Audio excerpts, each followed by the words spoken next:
Shalom. Haleluya. Haleluya. Puji Tuhan. Suasana COVID sudah mereda. Haleluya. Kita semua sudah divaksin. Siapa yang belum divaksin angkat tangan. Sudah. Pak Edi sudah. Belum kedua. Oh, yang penting sudah, entah pertama atau kedua.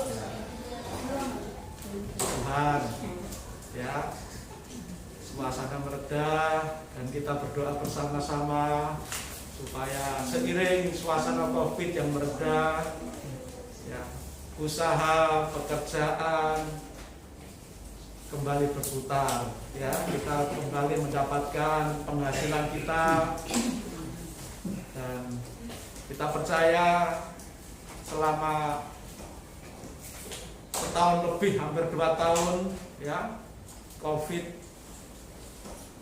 melanda dunia, termasuk di daerah kita ini. Tuhan tetap menyertai kita dan memberkati kita. Lebih lagi suasana sudah mereda, kita berdoa terus supaya kita semakin mengalami aliran-aliran berkat Tuhan yang kita butuhkan untuk kehidupan sehari-hari. Puji Tuhan, mari kita buka Alkitab kita. Pagi ini terambil dari kitab Matius, Injil Matius, pasal 26.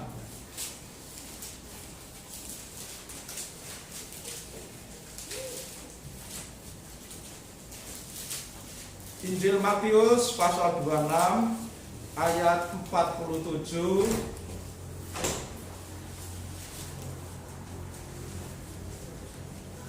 sampai dengan ayat 56.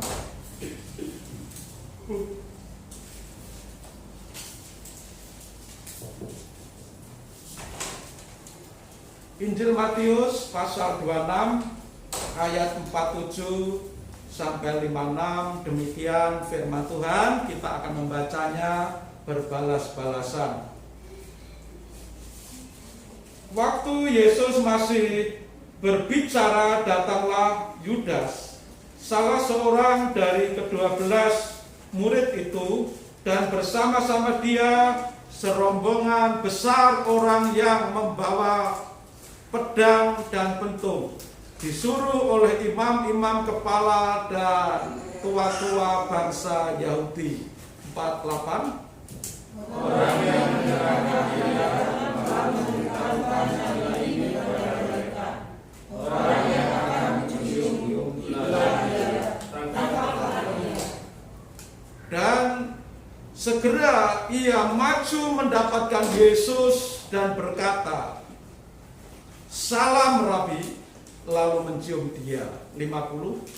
Tetapi Yesus berkata kepadanya, "Hai teman, untuk itulah engkau datang." Maka majulah mereka membuka Yesus dan menangkapnya. Tetapi seorang dari mereka yang menyertai Yesus mengeluarkan tangannya, menghunus pedangnya dan meletakkannya kepada hamba imam besar sehingga putus telinganya. 52. Maka Yesus kepadanya, "Masukkan pedangmu kembali ke asalnya. Sebab barang siapa menggunakan pedang akan binasa oleh pedang." Atau kau sangka bahwa aku tidak dapat berseru kepada Bapakku supaya ia segera mengirim lebih dari 12 pasukan malaikat membantu aku? 54. Jika begitu, bagaimanakah akan tetapi Roh Kudus telah tetap suci yang mengatakan bahwa harus terjadi demikian. Pada saat itu Yesus berkata kepada orang banyak, "Sangkamu aku ini penyamun, maka kamu datang lengkap dengan pedang dan pentung untuk menangkap aku? Padahal tiap-tiap hari aku duduk mengajar di bait Allah dan kamu tidak menangkap aku." 56. Akan tetapi semuanya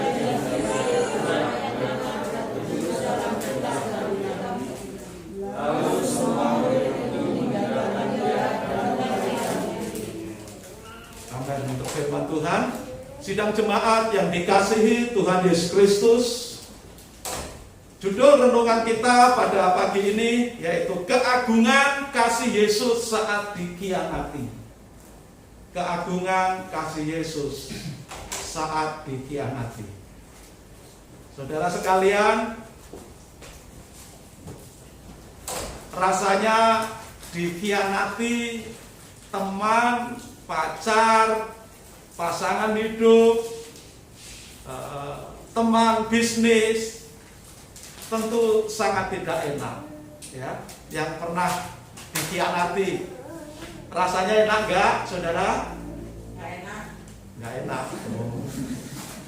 Pernah dikhianati berarti. Ya. Yang pernah disakiti oleh orang-orang yang dikasihi, disakiti oleh teman, sahabat, teman kerja, teman bisnis. Tentu rasanya tidak enak.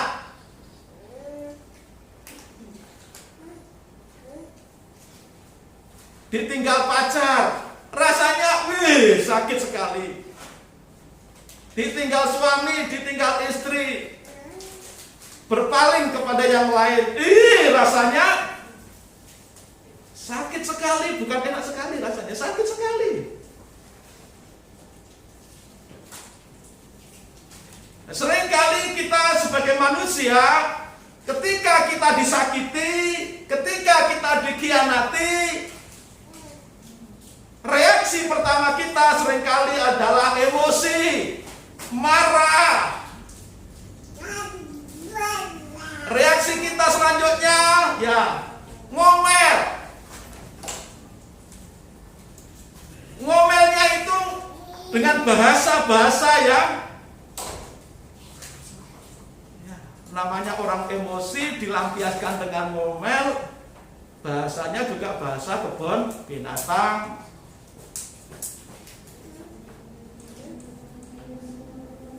Ngomel belum cukup, lalu dengan ekspresi yang lebih daripada itu, banting meja, lempar piring, ya.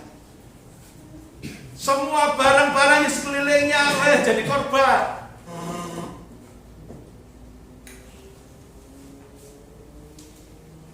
Itu seringkali yang terjadi ketika kita disakiti, dikhianati oleh orang-orang yang kita kasihi. Tetapi pagi ini kita belajar, kalau kita sungguh-sungguh mengasihi pasangan kita, kalau kita sungguh-sungguh mengasihi teman, saudara, tetangga kita, mari kita belajar dari reaksi Tuhan Yesus. Ketika dikhianati, ketika disakiti, betapa agungnya kasih Tuhan itu. Dan kita sebagai orang Kristen, pengikut Yesus Kristus, harus meneladani, mencontoh apa yang harus dilakukan, apa yang harus dikerjakan, reaksi apa yang harus keluar dari diri kita ketika kita disakiti, ketika kita dikhianati. Ada 3 hal kita dapati di dalam pembacaan firman Tuhan tadi. Reaksi Tuhan Yesus ketika dikhianati oleh murid yang dikasihi, ketika disakiti oleh orang yang dikasihi. Paling tidak ada 3 reaksi Tuhan Yesus. Dan ketika reaksi Tuhan Yesus ketika disakiti itu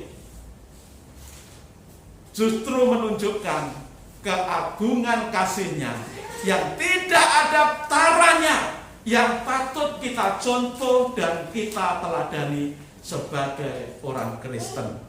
Hal yang pertama di dalam ayat yang ke-50. Di ayat 50 Tuhan Yesus berkata, tetapi Yesus berkata kepadanya, kepada Yudas, "Hai teman, untuk itukah engkau datang?"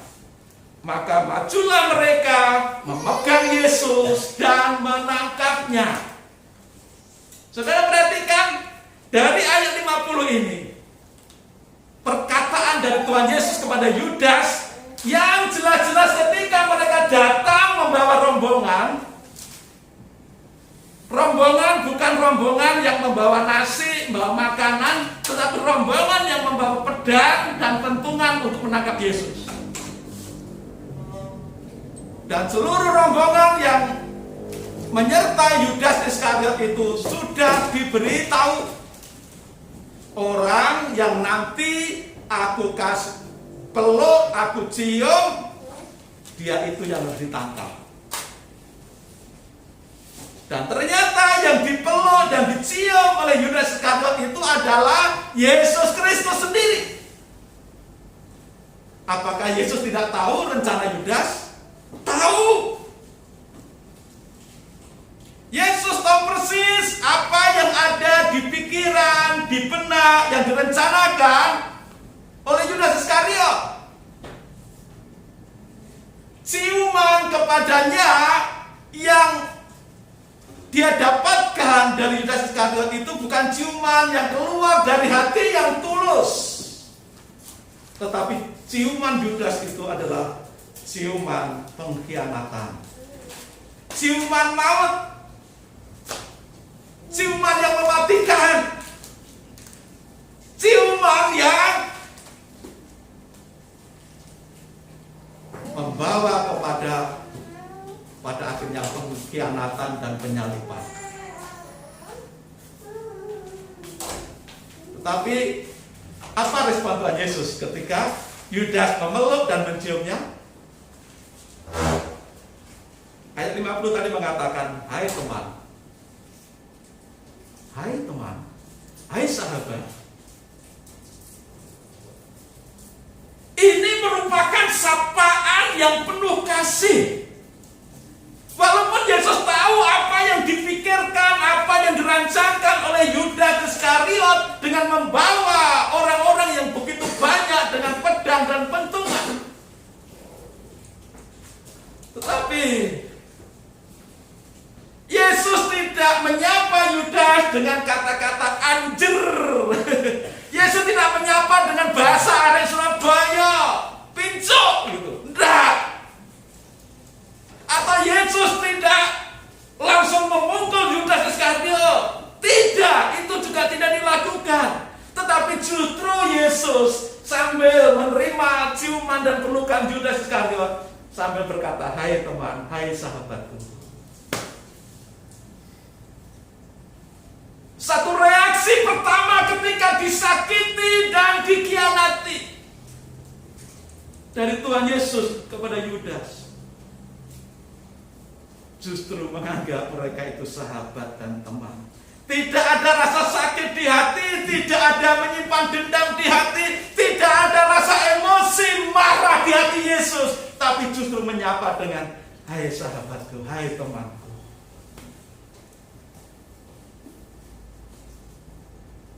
Dalam situasi dikhianati loh ya, bukan dalam situasi ya kita sedang jamuan makan atau dibosi atau ya kita sedang dikasih apa, tapi kita sudah dikasih ciuman maut, pengkhianatan.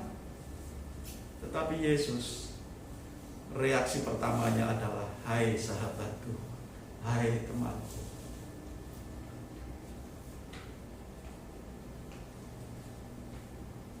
Sebagai murid Kristus, sebagai pengikut Yesus, inilah yang Tuhan ajarkan kepada kita. Memang sakit ya sakit, perih ya perih. Kalau kita kena batu ya namanya sakit ya sakit. Kita kena pisau berdarah namanya perih ya perih. Tapi siapapun yang membuat perih, luka, bagi Yesus reaksi pertama adalah, hai sahabatku, hai temanku.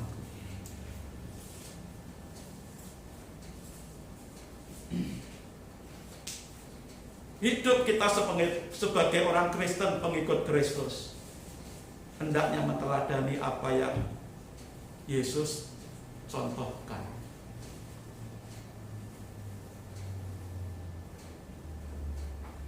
Bukankah Tuhan Yesus sebelum ditangkap mengajarkan banyak pengajaran tentang kehidupan yang hidup bersama di dalam satu kehidupan masyarakat.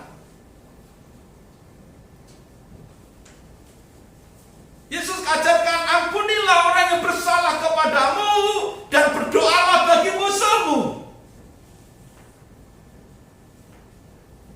Yesus tahu rencana dari Yudas. Yesus menerima cuman pengkhianatan itu. Tapi Yesus bukan sekedar pinter ngomong, pinter bicara, tapi nol dalam melakukannya. Di sini Yesus membuktikan bahwa apa yang diajarkan untuk mengasihi musuh dan berdoa bagi orang yang memusuhinya itu bukan sekedar omong kosong, tetapi Yesus langsung mempraktekkan di hadapan para murid, di hadapan orang banyak, bahkan di hadapan Yudas Iskariot yang sudah mengkhianatinya. Dia sapa Yudas Iskariot dengan kalimat yang begitu sejuk sekali. Hai sahabatku, hai temanku. Sambil memeluk Yudas tentunya. Mungkin hari ini, mungkin kita masih menyimpan sesuatu yang menyakitkan dalam hati kita. Mungkin hari ini kita masih menyimpan luka-luka batin kita. Karena pernah disakiti oleh orang lain. Pacar kita, pasangan kita, suami kita, istri kita, anak kita, orang tua. Mungkin kita pernah disakiti oleh mereka. Tapi Tuhan ajarkan, bukan mengutuk mereka, bukan membalas kejahatan mereka, bukan memaki mereka, tetapi justru menyapa mereka dengan kasih, dengan belayan kasih. Seperti yang diajarkan Yesus, seperti yang diteladankan oleh Yesus ketika menghadapi Yudas Iskariot. Kalimatnya begitu menyejukkan sekali. Hai teman, hai sahabat. Sesakit apapun luka yang ditinggalkan oleh orang-orang sekeliling kita terhadap diri kita, balaslah dengan kasih, seperti yang Tuhan Yesus ajarkan. Bukankah kita ini orang Kristen? Kita pengikut Kristus Yesus. Sudah selayaknya kita mengikuti jejak Yesus. Sudah selayaknya kita mengikuti apa yang Yesus teladankan. Mengasihi walaupun orang itu memusuhi kita. Tetap mengasihi walaupun orang itu sering melukai kita.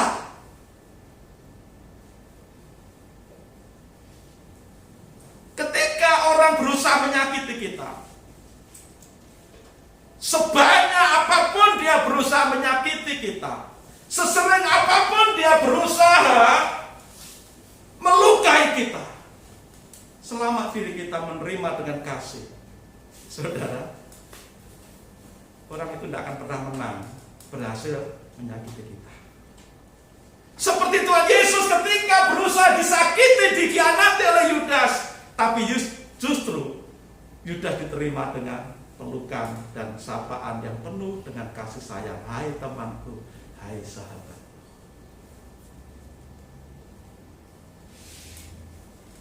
Tidak ada yang bisa mengalahkan kasih ketika kita sungguh-sungguh mempraktekannya.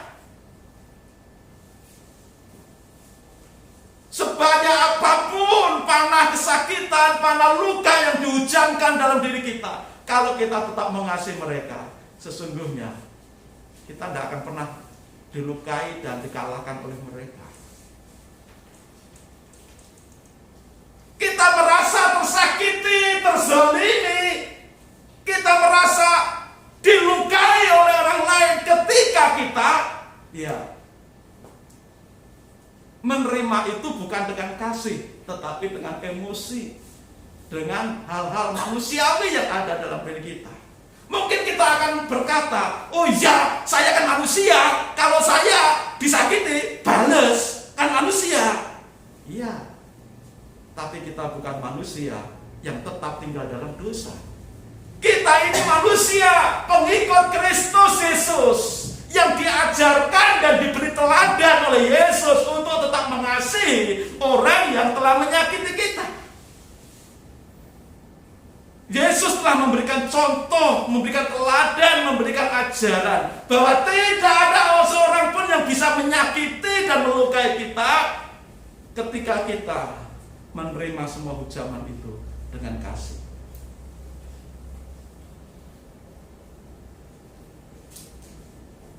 Ada orang yang disakiti tapi malah tersenyum. Lagu-lagu sekolah minggu seringkali mengajarkan kepada kita orang-orang dewasa. Dalam suka duka ku kan tetap tersenyum, diolok dihina ku kan tetap tersenyum, karena ku tahu Yesus. Yesus Tuhanku menyertaiku. Apapun yang terjadi ku kan tetap tersenyum. Kenapa lagu ini menyatakan dalam suka, dalam duka, ketika diolok, dihina tetap tersenyum? Karena ada Yesus yang sanggup mengobati luka-luka rasa sakit hidup kita, yang lebih dulu sudah mengalami rasanya disakiti dan dilukai, dikhianati oleh orang yang dicintai. Tapi Yudas tidak berhasil menyakiti Yesus. Menyakiti cuma fisiknya, tapi kedalaman hati Yesus tidak pernah dilukai, disakiti oleh siapapun. Kalau kita belajar dan meneladani kehidupan Yesus, menjadi serupa dengan Yesus dalam karakter, dalam sifat, mungkin orang bisa melukai daging kita ini. Ketika kita dipukul, mungkin pipi kita ini akan memar, akan berdarah-darah. Ya. Tapi orang, kalau kita punya kasih Yesus, orang tidak akan pernah bisa menyakiti, melukai batin kita, hati kita, jiwa kita. Orang bisa menyakiti kita, melukai kita sebatas daging kita ini saja. Bahkan manusia bisa membunuh kita. Tetapi Tuhan ajarkan kepada kita bahwa kita tidak perlu takut kepada siapapun yang bisa membunuh kita. Tapi setelah itu tidak bisa berbuat apa-apa. Karena jiwa kita, roh kita tidak pernah bisa dibunuh oleh siapapun ketika kita bersama dengan Yesus. Itu semuanya saudara. Ayo, dalam situasi dunia sekeliling kita yang semakin egois, semakin mengedepankan keakuan,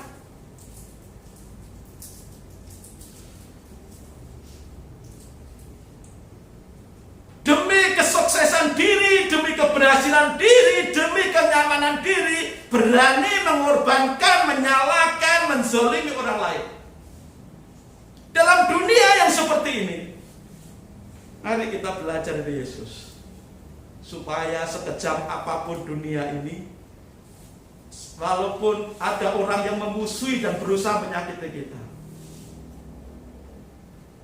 tapi kita tidak pernah berhasil disakiti, karena kasih Yesus tercurah dalam hati dan kehidupan kita. Kita tetap bisa mengasihi kepada orang-orang yang telah melukai kita dan menyakiti kita. Saudara pernah disakiti oleh pacar? Saudara pernah disakiti oleh tunangan?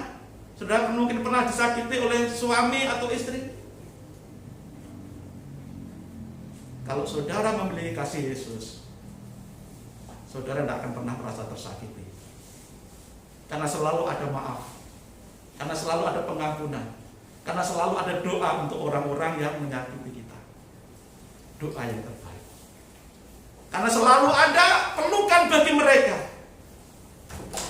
Dan ketika bertemu pun, kita bisa menyapa dengan ucapan atau dengan sapaan, hai sahabatku, hai saudara, hai temanku. Alangkah indahnya kalau kita memiliki karakter Yesus. Kasih yang begitu agung yang dimiliki Yesus, Tuhan mau berikan untuk kita semuanya.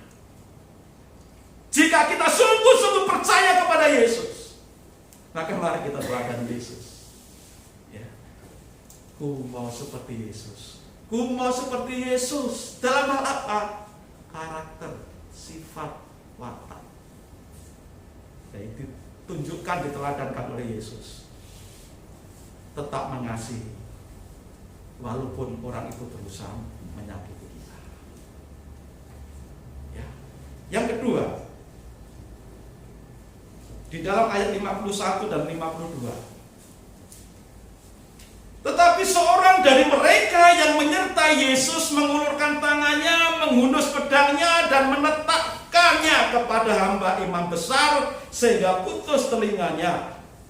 Lalu dalam ayat 52, maka kata Yesus kepadanya, masukkan pedang itu kembali ke dalam sarungnya, sebab barang siapa menggunakan pedang akan binasa oleh pedang. Ya. Ditambah ayat Lukas 22 ayat 50 dan 51. Lukas 22 ayat 50 dan 51. Dan seorang dari mereka menyerang hamba imam besar sehingga putus telinga kanannya. Tetapi Yesus berkata, sudahlah itu.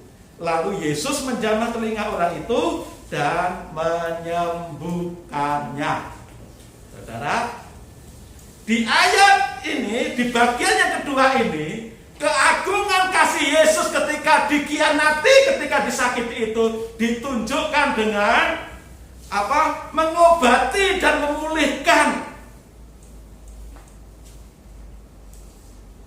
mereka yang berusaha menyakitinya.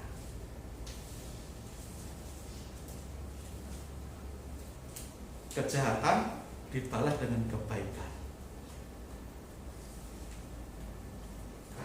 Kejahatan mereka, Yudas dan gerombolannya, dibalas oleh Yesus dengan kebaikan, dengan kasih surgawi. Tadi kita membaca salah satu murid Yesus, dia adalah Petrus, membunuh salah satu gerombolan yang diajak atau yang bersama-sama dengan Yudas. Berusaha membunuh. Saya yakin ketika Petrus bawa pisau atau pedang, itu tidak sekedar milih telinganya hamba imam besar ini. Saya yakin tidak milih telinga. Pasti begitu diambil dari sarungnya, langsung berusaha membunuh, melukai lawan, orang yang berusaha menangkap Yesus. Sepertinya apa yang dilakukan oleh Petrus ini kesatria, membela guru yang dikasihi, membela Yesus Kristus Tuhan kita. Sepertinya ya kesatria, jadi pahlawan. Sepertinya apa yang dilakukan Petrus ini paling hebat. Berani menghadapi gerombolan dengan pedang terhunus dan berusaha menyabetkannya walaupun kenanya telinga. Karena Petrus ini nelayan, bukan tentara. Sedangkan yang bersama dengan Yudas itu ada yang membawa pedang dan pentungan. Yang membawa pedang bisa dipastikan dia itu tentara Roma, tentara Romawi. Yang boleh bawa pedang dipastikan itu tentara Romawi. Baru yang bawa pentungan itulah kaki tangannya imam-imam besar.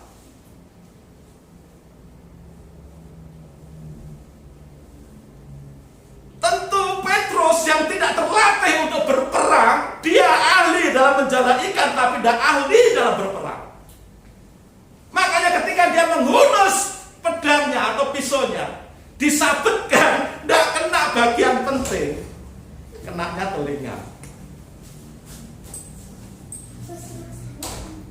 Tapi apa respon Tuhan Yesus melihat apa yang dilakukan oleh Petrus? Respon Tuhan Yesus sungguh mengagumkan. Dia justru menegur Petrus, sarungkan kembali pedangmu. Sarungkan kembali pedangmu, barang siapa menggunakan pedang akan binasa oleh pedang. Artinya Tuhan Yesus tidak mengizinkan Petrus membalas kejahatan dengan kejahatan. Artinya Tuhan Yesus tidak mengizinkan Petrus bertindak tanpa perintah Tuhan.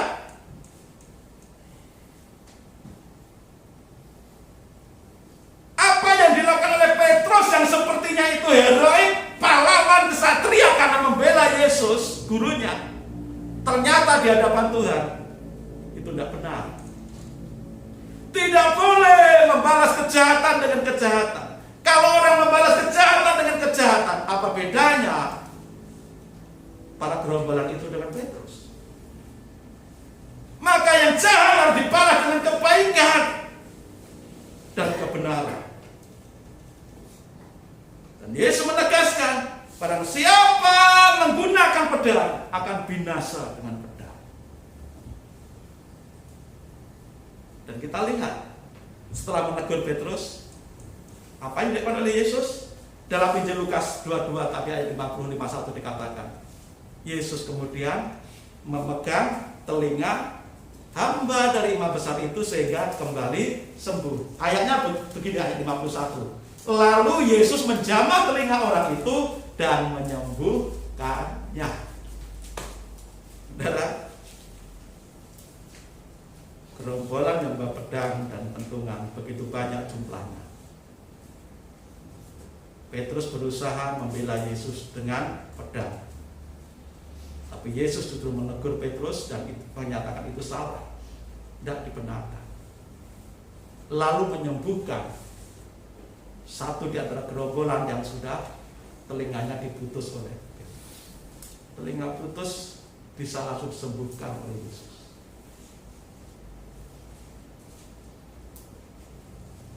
Ini peringatan bagi kita semuanya.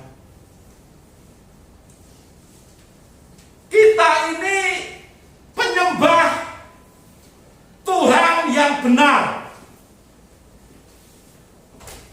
Kita ini umatnya Allah yang benar. Dan Allah yang benar mengajarkan untuk membalas kejahatan dengan kasih, dengan kebaikan. Bukan membalas kejahatan dengan kejahatan. Allah yang benar tidak mau dibela oleh manusia dengan kekerasan. Allah yang benar, Tuhan yang benar tidak akan pernah mau, tidak akan pernah mengizinkan umatnya membelanya dengan membunuh sesamanya, menyakiti sesamanya. Justru Tuhan Yesus, Allah yang benar, Tuhan yang benar dalam nama Yesus mengajarkan, balaslah kejahatan dengan kebaikan, dengan kasih.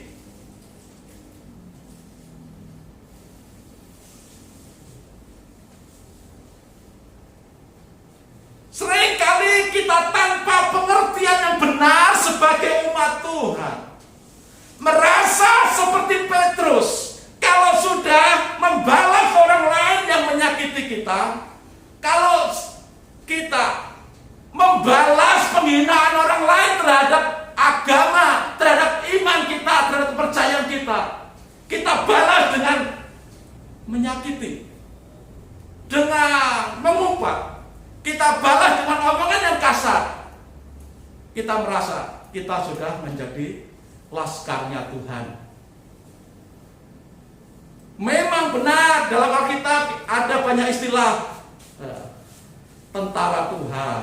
Nah, kita juga seringkali ikut-ikutan. Kita ini laskar Kristus. Tapi ingat, peperangan kita, Tuhan ajarkan, peperangan kita itu tercatat dalam firman Tuhan. Peperangan kita bukan melawan darah dan daging, bukan melawan manusia sesamamu, tapi peperanganmu adalah melawan roh-roh di udara yang hanya bisa dihadapi dan dikalahkan dengan iman, dengan doa. Bukan menyakiti orang yang memusuhi kita. Sekali lagi, Tuhan tidak mengizinkan kita membalas kejahatan dengan kejahatan. Tuhan tidak mengizinkan atas nama kekristenan, atas nama membela Tuhan, kita angkat senjata untuk mereka. Tapi Tuhan mengajarkan, doakan mereka. Seperti Tuhan Yesus memberikan contoh ketika di atas kayu salib. Tuhan Yesus berkata apa? Bapa, ampunilah mereka, karena mereka tidak tahu apa yang mereka perbuat.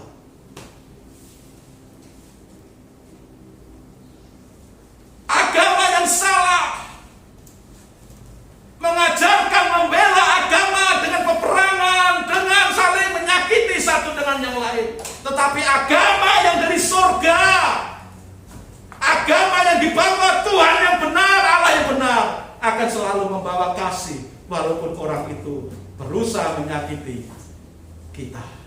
Seperti Yesus mengajarkan dalam pembacaan ini.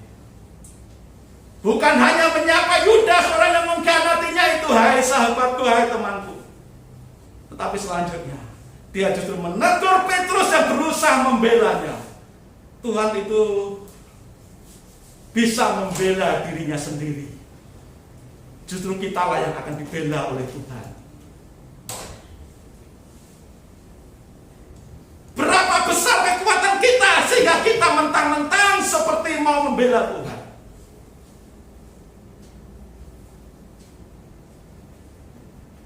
Justru kitalah yang akan ditolong oleh Tuhan.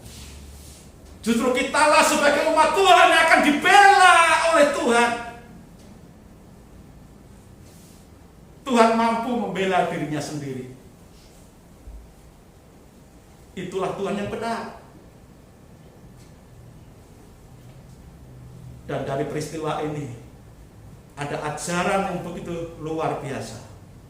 Kasih yang sangat agung justru menjamah dan menyembuhkan orang yang berusaha menyakitinya.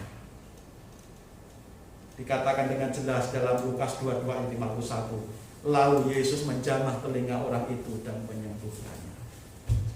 Saudara, kalau mungkin ada orang yang memusuhimu, kalau mungkin ada orang yang berusaha melukaimu, sesungguhnya orang-orang yang berusaha melukai dan menyakiti sesamanya berarti ada sakit dalam dirinya. Maka tugas kita sebagai umat Tuhan adalah belajar dari Yesus, menebarkan kasih, merangkul mereka. Dan seperti Tuhan Yesus menjamah dan menyembuhkan. Apa yang kita bisa kerjakan, apa yang bisa kita lakukan untuk mereka yang berusaha menyakiti dan melukai kita, lakukanlah terbaik untuk mereka. Bukan melakukan apa yang sama dengan apa yang mereka lakukan kepada kita, artinya membalas kejahatan dan kejahatan. Tidak, Tuhan tidak memperkenankan itu. Tapi Tuhan memerintahkan kepada kita,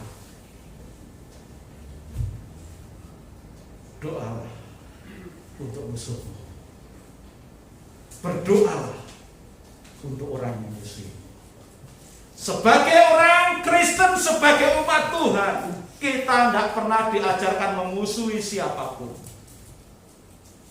Tapi kalaupun ada orang yang memusuhi kita karena kita pengikut Yesus, karena kita Kristen, Tuhan mengajarkan mengasihi mereka dan berdoa bagi mereka. Mungkin ada orang yang melukai hatimu, suamimu, istrimu, pacarmu, saudaramu, orang tuamu, anakmu, menantumu, mertuamu, tetanggamu. Justru Tuhan ajarkan untuk berdoa bagi mereka yang telah menyakiti, melukai hati. Tuhan ajarkan untuk kita menyapa dan merangkul mereka. Tuhan ajarkan untuk kita membalas semua perlakuan tidak baik itu, kita balas dengan kasih. Yang ketiga, Tuhan teladankan dan ajarkan kepada kita di dalam ayat 53 dan 54. Atau kau sangka bahwa aku tidak dapat berseru kepada Bapakku supaya ia segera mengirim lebih dari 12 pasukan malaikat membantu aku?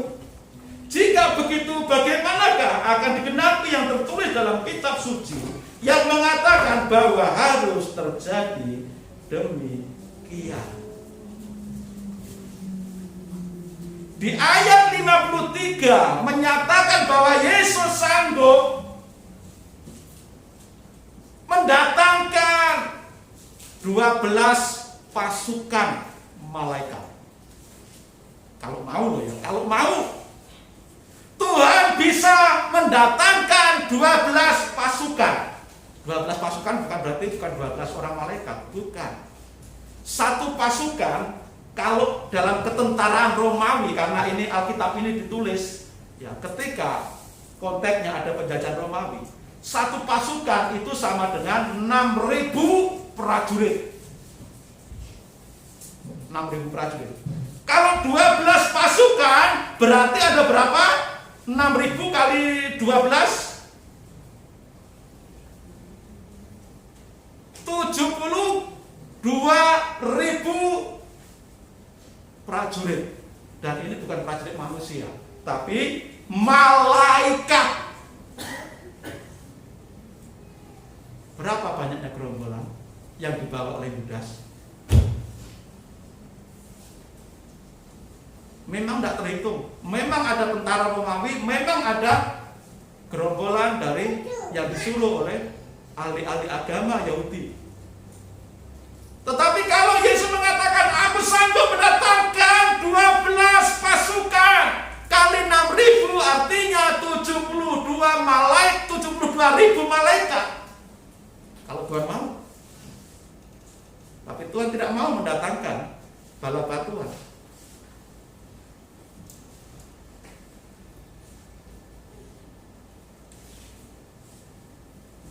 Tuhan tidak mau mendatangkan bala bantuan, apalagi di antara umatnya yang merasa hebat,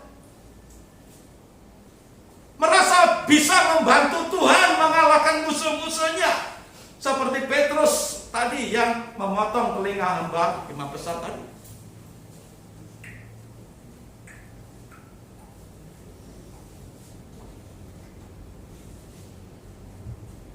Telinga yang sudah putus dalam sekejap dijamah dan bisa sembuh pulih.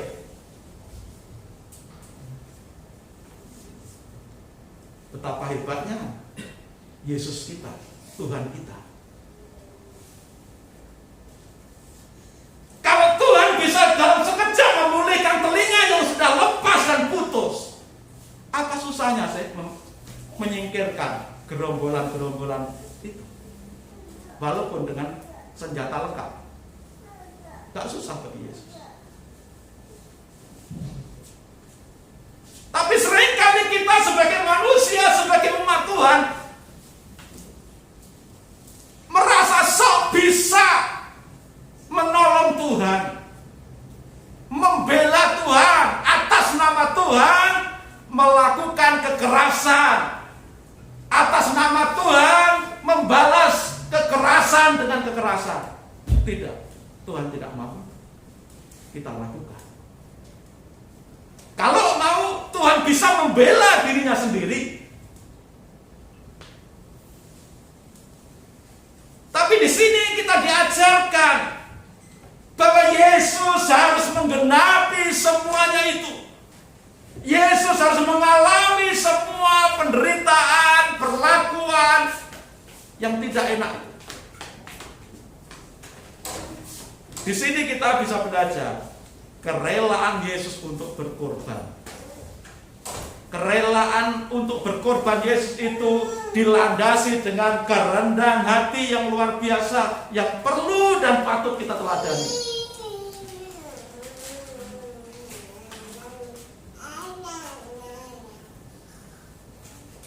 Yesus datang supaya kita yang percaya memiliki hidup yang kekal. Kalau Yesus datang ke dunia ini dengan kekuatan penuhnya, kuasa penuhnya yang dimiliki, maka tidak ada artinya dia datang ke dunia. Dia bisa dari surga langsung menyelamatkan manusia. Tapi Tuhan tidak mau hal itu terjadi. Karena apa yang pernah diucapkan oleh Tuhan, bahwa upah dosa adalah maut, kematian kekal, itu harus terjadi dalam diri manusia yang sudah jatuh dalam dosa. Tuhan tidak akan membatalkan ucapannya. Sebagai orang Jawa kita pernah mendengar satu kalimat, sabdo pandito ratu. Apa yang pernah disabdakan tidak akan begitu saja dicabut atau dirubah. Dan itulah yang terjadi dalam diri Allah. Ketika Allah menyatakan bahwa upah dosa adalah maut, kematian kekal, maka Tuhan tidak dengan serta-merta langsung menyelamatkan manusia yang berdosa, langsung yes ampuni. Tidak, harus dengan cara. Caranya bagaimana supaya manusia yang sudah terlanjur jatuh dalam dosa itu mendapatkan pengampunan? Kalau dalam perjanjian lama melalui korban-korban, korban penebus salah, korban penebus dosa dan sebagainya, banyak jenisnya korban-korban. Tetapi Allah tidak mau itu terjadi terus-menerus dalam diri manusia, karena itu hanya sebagai perlambang. Korban-korban dalam perjanjian lama itu hanya sebatas bayangan, simbol bahwa nanti akan datang satu perjanjian baru, bahwa aku akan datang dalam wujud manusia yang bernama Yesus, yang disebut Yesus. Maka ketika Yesus lahir, itu sudah dinubuatkan dalam kitab Yesaya bahwa dia akan disebut penasihat yang ajaib, Raja damai, Allah yang perkasa. Dan ketika Yesus lahir, Yesus menjabat semua jabatan-jabatan yang disebutkan dalam kitab Yesaya itu. Dia adalah penasihat yang ajaib. Yesus adalah damai sejahtera kita. Yesus adalah Allah yang perkasa. Maka dia disebut punya nama lain atau panggilan atau sebutan Immanuel, Allah beserta kita. Apakah ada nama orang yang seperti Yesus miliki, Allah beserta dengan kita? Tidak ada. Immanuel, Allah beserta kita itu hanya melekat dimiliki oleh Yesus. Mungkin ada di zaman modern ini namanya Immanuel, Allah beserta kita, tapi dia tetap manusia biasa. Tetapi Yesus disebut Immanuel itu karena dia adalah Allah sendiri yang meninggalkan segala kemuliaannya, turun ke dalam dunia dalam wujud manusia yang bernama Yesus, melalui proses yang kita seringkali peringati tiap tahun dalam peristiwa Natal. Dan itu satu rangkaian dengan penangkapan Tuhan Yesus pada saat ini yang kita baca. Yesus harus mati di atas kayu salib. Dan ternyata kematian Yesus di atas kayu salib itu melalui seorang muridnya yang bernama Yudas Iskariot. Walaupun tidak pernah disebutkan namanya siapa yang akan mengkhianatinya, tetapi Yudas Iskariot telah menggenapi itu semuanya. Dan Tuhan tetap mengasihi Yudas walaupun dia pengkhianat, walaupun dia menyakitinya. Dan Yesus dengan rela menjalani misinya. Walaupun orang lain menyatakan, ya kalau kita baca perikop di atasnya tentang doa Yesus di Getsemani, ada orang yang menyatakan, Yesus takut mati, makanya dia berdoa di Taman Getsemani, kalau boleh cawan ini berlalu, tapi bukan kehendakku melainkan kehendakmu jadi. Orang menilai bahwa Yesus takut mati dari kalimat doa itu. Orang menilai bahwa Yesus kalah dengan mereka yang berani mati. Tetapi saudara, sesungguhnya Yesus tidak sedang takut mati ketika dia ada di Taman Getsemani. Yesus tidak sedang takut mati ketika berdoa di Taman Getsemani bersama para muridnya. Makanya doanya itu bukan doa takut mati, tapi doanya itu kalau boleh cawan ini berlalu. Ini yang tidak dimengerti oleh mereka. Bahasa yang diucapkan oleh Tuhan Yesus, kalimat yang diucapkan oleh Tuhan Yesus, biarlah cawan ini berlalu daripadaku, bukan kehendakku melainkan kehendakmu yang jadi. Apa arti cawan yang diucapkan dalam kalimat doa Yesus? Cawan ini adalah cawan murka Allah. Cawan yang diucapkan Yesus itu adalah cawan murka Allah. Murka Allah yang ditanggung oleh Yesus, bukan karena kesalahan Yesus sendiri, bukan karena dosa Yesus, tapi cawan murka Allah itu adalah dosa seluruh dunia, umat manusia yang sudah jatuh dalam dosa dan kehilangan kemuliaan Allah. Dan itu diibaratkan cawan yang harus diminum oleh setiap orang yang sudah berdosa. Ini adalah cawan murka Allah. Setiap orang yang minum cawan itu akan dimurkai oleh Allah, akan mengalami kematian kekal karena sudah berbuat dosa. Dan cawan untuk menggantikan dosa seluruh dunia inilah yang harus diterima oleh Yesus melalui proses penangkapan sampai kematiannya di atas kayu salib. Sehingga ketika Yesus di atas kayu salib berkata apa? Eloi, Eloi, lama sabachthani, Allahku, Allahku, Bapakku, Bapakku, mengapa Engkau tinggalkan aku? Ketika Yesus di atas kayu salib,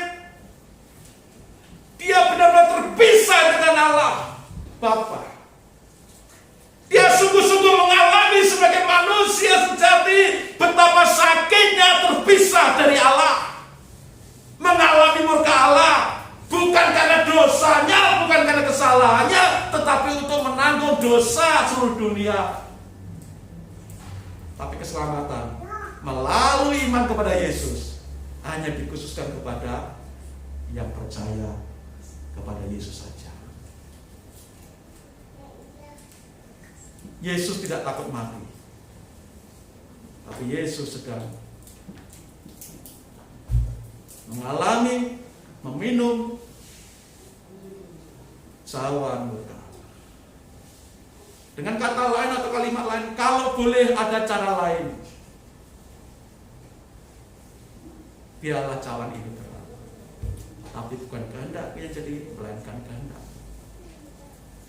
Tetap Yesus mau apa yang sudah menjadi garis rencana Allah untuk menyelamatkan manusia itu tetap pada jalur rencana Allah, tidak berubah-ubah. Makanya dikatakan bukan kehendakku melainkan kehendak yang jadi. Itulah saudara yang ketika ini kita melihat, walaupun dia disakiti, walaupun dia menderita seperti itu, kasih Yesus kepada saudara dan saya, kepada kita semua, kepada orang-orang yang sudah melukai dan menyakitinya, kasihnya itu begitu agung, sehingga dia rela korbankan semuanya, supaya saudara dan saya yang percaya boleh selamat. Kita bisa teladani ini. siapapun yang telah menyakiti kita, terimalah dengan rela, jalanilah dengan rela. Kalau saudara ikhlas menjalaninya, tetap mengasihi mereka, saudara, sesungguhnya saudara juga mewarisi, mengalami kasih yang agung yang Tuhan berikan kepada kita, yang Tuhan ajarkan dan teladankan kepada kita. Ada 3 hal tadi. Walaupun dia disakiti, dikhianati, Yesus tetap menyapa mereka yang dengan kasih, menerima mereka dengan kasih. Walaupun Yesus dikhianati, Yesus malah menyembuhkan, memulihkan mereka. Walaupun Yesus disakiti dan dilukai, Yesus tetap mengasihi mereka dengan rela berkorban, menunjukkan betapa agungnya kasih Tuhan. Kiranya kita sebagai umat Tuhan di tempat ini di GSC Bethlehem bisa meneladani kasih Tuhan yang begitu agung ini. Walaupun banyak orang berusaha menyakiti dan melukai kita, walaupun dunia berusaha menyakiti dan melukai kita, karena kita umatnya Tuhan Yesus, karena kita orang Kristen, tetaplah biarlah kasih Tuhan itu kita berikan kepada mereka, sehingga kita bukan sebagai orang yang kalah. Ketika kita membalas kejahatan dan kejahatan, saudara sudah kalah. Tapi ketika kita membalas kejahatan dan kebaikan, kita adalah anak-anak Tuhan. Kita adalah para pemenang-pemenang bersama dengan Tuhan Yesus. Bersama dengan Tuhan Yesus kita menang, bukan dalam peperangan secara jasmani, tetapi secara rohani kita menang. Kita disebut sebagai anak-anak. Saudara yang kasih Tuhan Yesus, ingat firman Tuhan ini, milikilah kasih agung dari Tuhan Yesus Kristus. Dan kasih agung itu kita hidup di dunia ini dan mengalahkan segala apapun yang begitu jahat terhadap kita. Seperti Tuhan Yesus sudah contohkan, sampai dia mati dan salib, dia kayu salib, dia rela berkorban, mencucurkan darahnya, dagingnya, kulitnya dilukai, dia rela disiksa, dia rela dianiaya, dia rela dicambuk.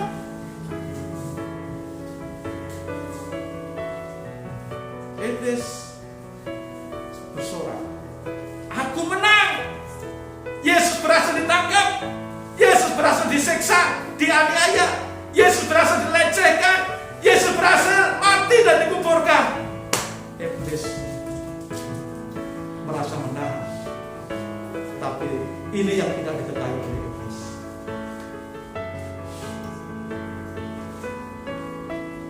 Justru melalui kematiannya inilah hari ketiga Yesus bangkit, mengalahkan maut. Yesus menang. Ketika saudara dan saya meneladani Yesus, kasih Yesus yang agung itu ada dalam diri kita. Kita bukan orang yang kalah, tapi kita adalah orang-orang yang menang karena Kristus yang mengasihi kita. Sebentar kita akan menikmati perjamuan Tuhan. Biar melalui perjamuan Tuhan ini kita diajarkan untuk meneladani Yesus, tetap mengasihi dengan kasih Tuhan, walaupun dunia ini menyakiti kita, melukai kita. Mari kita siapkan diri kita untuk menerima perjamuan kita. Haleluya.